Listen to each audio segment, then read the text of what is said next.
হযরতে মাইজ ইবনে মালিক নামে একজন সাহাবী জিনা করছে। আল্লাহর নবীর কাছে এসে বলছি, ইয়া রাসূলুল্লাহ কাদ জানাইতু, আমি জিনা করে ফেলেছি। আল্লাহর নবী ফালতাফাতা, অন্যদিকে চেহারা ফিরিয়ে দিয়েছেন। আবার তিনি বললেন ওইদিকে ফিরে গিয়ে, ইয়া রাসূলুল্লাহ আমি জিনা করেছি। নবীজি আবার চেহারা আরেক দিকে ফিরিয়ে নিলেন। উনি আবার বললেন, ইয়া রাসূলুল্লাহ আমি জিনা করে ফেলেছি, আমাকে শাস্তি দেন, আমার উপরে হদ শরীয়তের বিধান কায়েম করেন, আমার আখিরাত পরিষ্কার করে দেন, আমার আখিরাত বরবাদ হয়ে যাবে নাই তো। আমি এখন ফয়সালা বিচার মানতে রাজি, আমার রায় এখন করে দেন। আল্লাহর নবী সাল্লাল্লাহু আলাইহি সাল্লাম তিনবারের পরে সাহাবীদেরকে বললেন, খোঁজ নাও সত্যি কিনা। খোঁজ নিয়ে দেখছে সত্যি ঘটনা। আল্লাহর নবী সাল্লাল্লাহু আলাইহি সাল্লাম বলছেন, গর্ত খনন করো। গর্ত খনন করছে।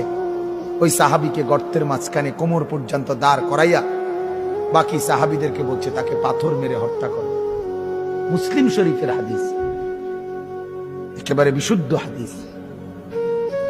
যখন পাথর মেরে হত্যা করছে, তখন পাথরের আঘাতের কারণে ওনার শরীর থেকে রক্তের ছিটা একজন সাহাবীর গায়ে আয়সা লাগছে। ওই সাহাবী তখন একটু বিরক্ত হয়েছে।